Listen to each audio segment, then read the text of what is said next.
Hey folks, Paul here. We're going to follow up on the Prespawn bite that we found in our last video fishing journal, number 15. We found ourselves at the start of the Prespawn period, or what I've come to call the spring feeding binge period. For today, we're going to hit the same body of water, a 7-acre gravel quarry, and try to catch some more of those big female largemouths that we had found. Our pond has held its heat despite another cold front having passed through, one of winter's last dying gasps, you could say. And so we already know pretty much how to start with our fishing, and that is aggressively. It's not winter anymore. That was pretty much the last outing's main take-home message. In keeping with the theme here, we're going to look at this from the fish's perspective, as well as from an angling perspective. So to do that, we have to know what's happening in their environment, and once again, heat plays a central role. March is the big heating month here. Prior to this period, winter into very early spring, surface waters are essentially inhospitable, with the depths offering the stability, the reliable heat that our warm water species appreciate during the cold months.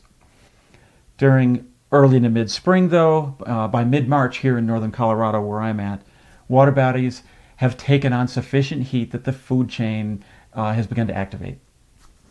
Remember that in our winter video fishing journals, number 11 in particular, the water above or below 40 degrees Fahrenheit floats.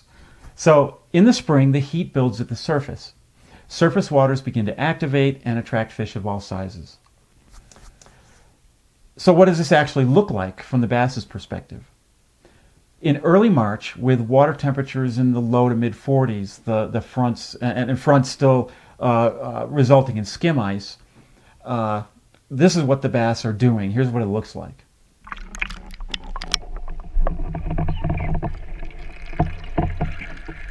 They're low in the water column, not yet having been drawn to the surface waters.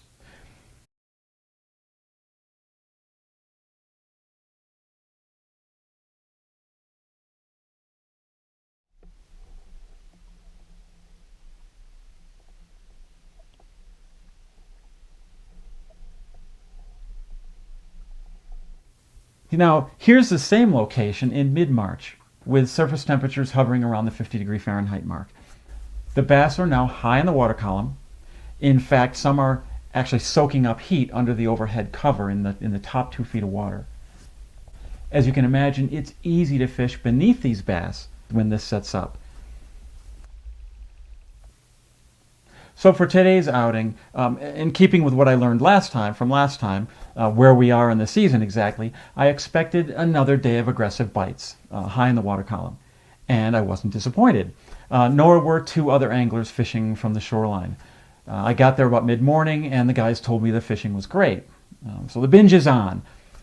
But things changed over the course of the day, bringing the type and intensity of change that gets us scratching our heads.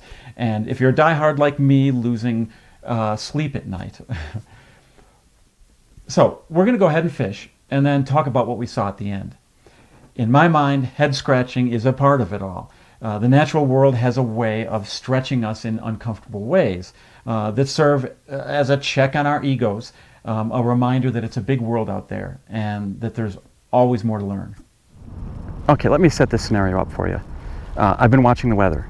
We're into Prespawn now. The water is gained heat. It's pretty much over 50 degrees Fahrenheit.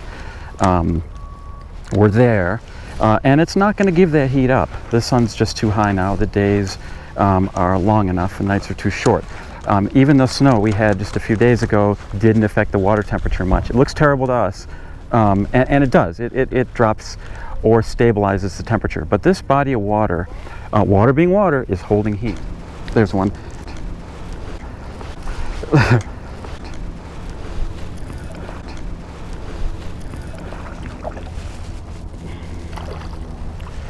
Single hook. Whoa. All right. Single hook underneath.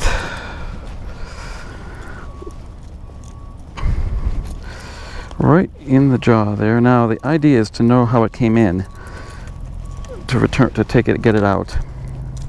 And that's under the jaw there. And is it in a tendon? Whoops. That's our sharp hooks. There it is. All right, a little 12-incher. Pink teeth, losing the red, got food in them. I'm assuming that's a male, but it could be an immature female. It's big enough that it could be mature. So with this heat, the bottom is the coldest, but we're still at 50 degrees. It's not much of a difference, and so fish could be anywhere, but they are looking up because that's where the heat is. Also, that's where the bluegills are. Bluegills are heat pigs. They love heat.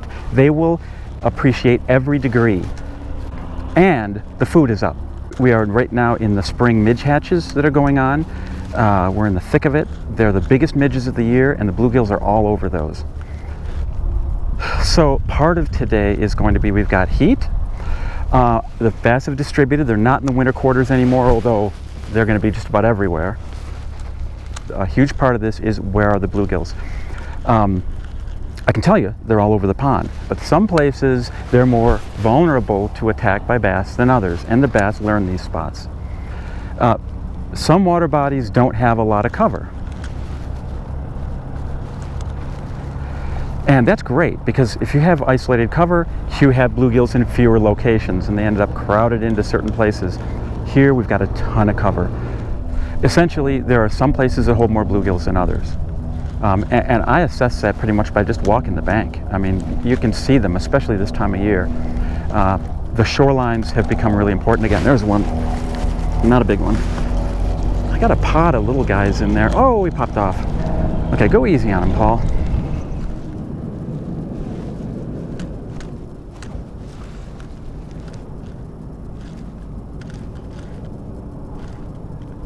Here's one. That's a better fish. At least I got socked.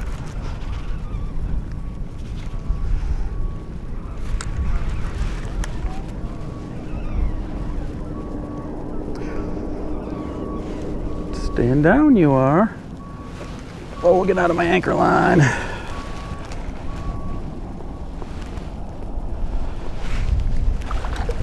All right. Come on, babe. Oh yeah. Oh yeah. Very nice, very nice. Another gorgeous pre-spawn fish. There she is. Oh yeah. Very nice. Yep, man. Full of eggs, man, full of eggs.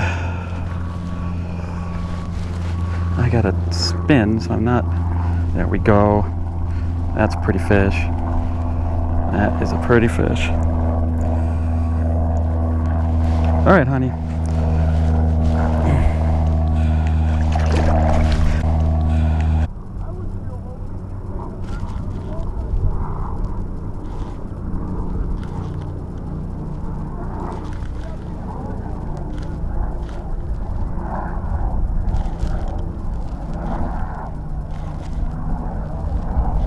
Whoa, I got really cracked. Holy cow. It felt like the same strike. Holy cow. Jeez. A little better fish too. Don't pull your hooks out, honey.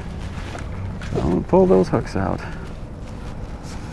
Whoa, whoa, whoa, whoa, whoa. Whoa, baby. Whoa, honey. All right, all right, all right, all right. All right, oh man. Oh. There we are. That fish is putting on a little more length than some of the other ones. What's that? The big one takes an hour before you got here. Ah, bummer. This isn't a bad one. 12. Yeah, they're all about that size, aren't they? Yeah, this is an 18er. Yeah, I'm getting a lot of 16s, but all right, I'll take it. What? Do you have a scale or no? No, I don't care. She's not 4 pounds.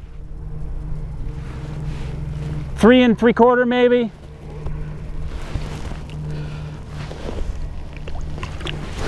I have lots of scales, just not with me.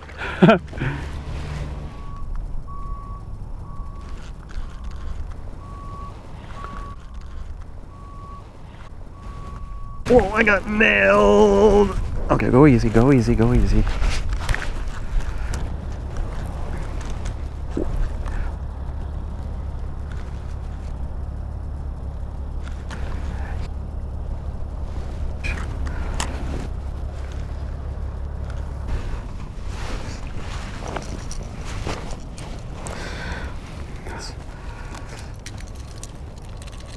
Yeah, you're small enough. You were a little ankle biter. You came up behind there, didn't you?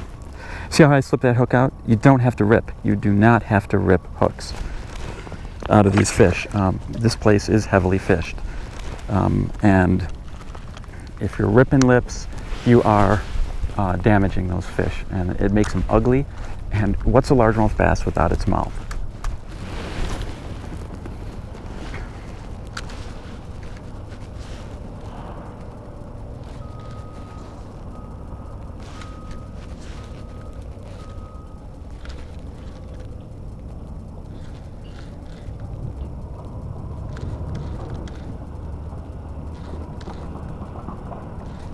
Alright, we weren't pausing much.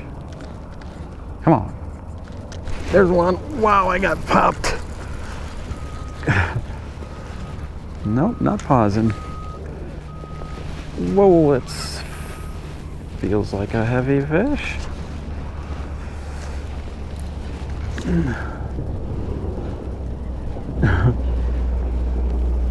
Alright, you're gonna swim all around here, eh? I'd just like to get a look at you, honey. Oh. I see you're hooked along the side of the gill plate there, so you've got a lot to pull on here. A lot to pull with. You're not that big a fish. Okay, honey. Oh, look at this. She is actually missing half of her tail. So this is that same thing that they get. They get infections on their tail from abrasion. It's not from bed digging. This is almost certainly a female. This is just a common thing. It's from holding on the bottom or holding back in cover, often in wood cover, rock, whatever. But they get abraded on the tail. And this one actually had an infection. You can see it actually lost the bottom part of its tail. All right, certainly came in. See that? So I could have ripped that off, right? But the fish took it this direction. He came up behind it. So that's where the hook was. And even with a barb, these little micro barbs, it just practically falls out. So, all right. Another pretty girl. And losing the red. Yeah, losing the red in the teeth. There you go, hon. I got quite a fight out of her, even though she scarcely had a tail. A lot of the fight is body depth and fins. So now you notice the jerkbait caught the fish, the crankbait didn't, in the same location. What the heck's that about? It's about triggering. Gonna cast up into the shallows there. There's one. Yep. Front of those cattails.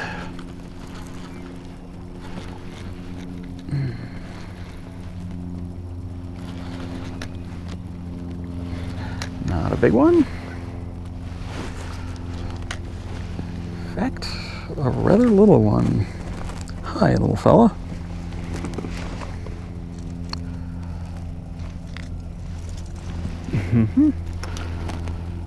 Oh, you're a long and lean one. I assume you're a male with food in you. And you got a little length there. All right. Kind of blue, silver blue color thing. See that? Silver, gray, and blue.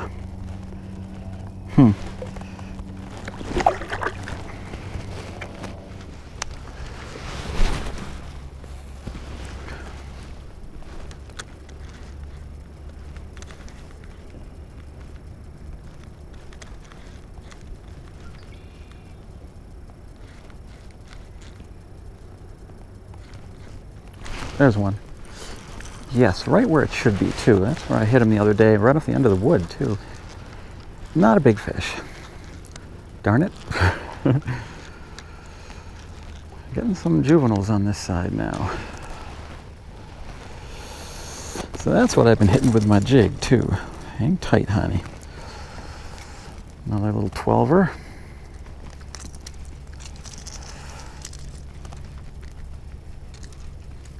And that one is in the tendon again. Do you see that? There it is. Nice. And this one's dark, and he's been caught this year. Still got some red in the teeth, but it's that deeper maroon red. And that dark color means that the water, and it's not clearing so much, but it's the lighting. It's the dark. He's thin too. It's the dark complex cover that he's in.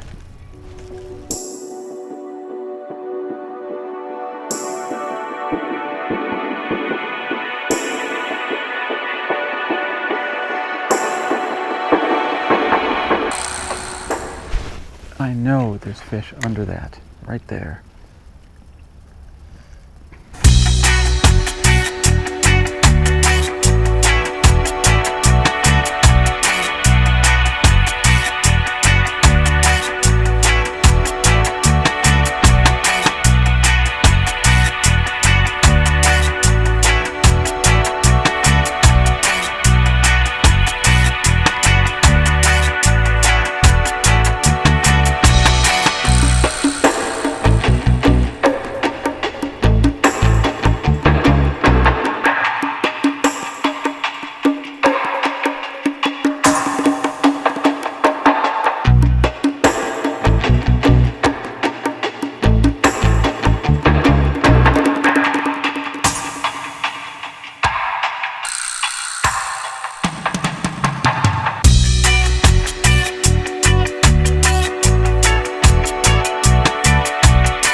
Okay, so what the heck happened?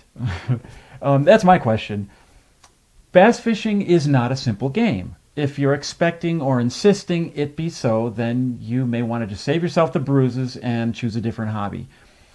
Bass, because of the complex systems they live in, are complex themselves. And we, topside, aren't always privy to what's acting to motivate or demotivate them, despite our high-tech gear, our sonar, and our video probes. Sometimes they don't bite, at least what we're offering. This afternoon turned out to be one of those times. The reasons for this bite crash I can only speculate on. What's interesting is that this seems to be a recurring theme in this particular quarry. The existence of an intense, aggressive morning bite that then dies by afternoon. I saw this rear up last fall, and it appears that it's happening again this spring. All I can do is provide some thoughts on the subject, the kind of stuff that kicks around in my head during and sometimes long after such days on the water. Why the crushing bite, and then the crash? The first suspect in my mind is the drastic lighting change. The skies darkened considerably in the afternoon. Reduced lighting, though, actually tends to help in our fishing, even in the spring. But any intense lighting change could possibly put fish off. Temperatures didn't fall over the course of the afternoon. However, it didn't continue to increase when those really dark clouds rolled in. Possibly the water clarity, coupled with the rapidity of the lighting change, may have turned the predators off.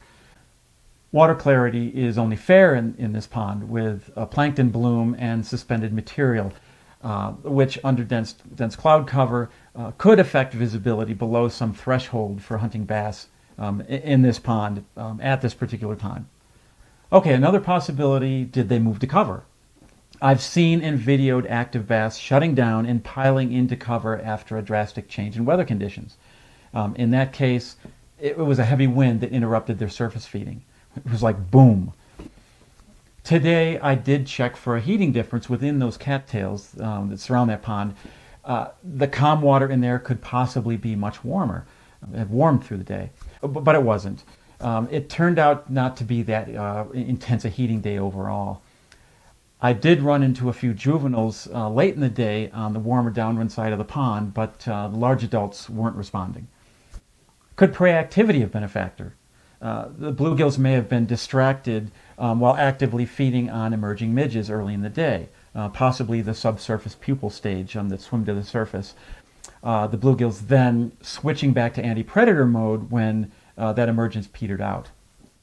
Fishing pressure is another possibility. There were two other anglers there, John and Greg, when I arrived late that morning. They had an excellent morning already by the time I got there. And by the time the bite shut down, between us, we probably had a dozen or more large adult bass caught and released. It's possible these are the more aggressive or catchable individuals in this pond. I've come to recapture a number of large individuals in this pond, identifying them by scars and marking patterns. And research on catchability, or if you want to look this up, vulnerability to angling is a search term, has shown that there are individuals in every given water that are highly susceptible, vulnerable to being caught, and will be caught repeatedly. And then there are individuals that are essentially dubbed immune to angling. Another guess is that feeding by those mature bass is so effective that the majority were sated by the afternoon. This scenario has actually been recorded by fisheries researchers in some waters with exceptionally high prey densities. This is not a common scenario in most waters, though. But in line with this theory are the signs that the bass in this particular pond are very fast growing. They're very fat with small heads, indicating that they're young fish yet. My best guess at this point, or excuse, and it's a whopper, because it often turns out to be the case, is that this bite crash resulted from a mix of any or all of the factors that we talked about, and possibly some I haven't even thought of.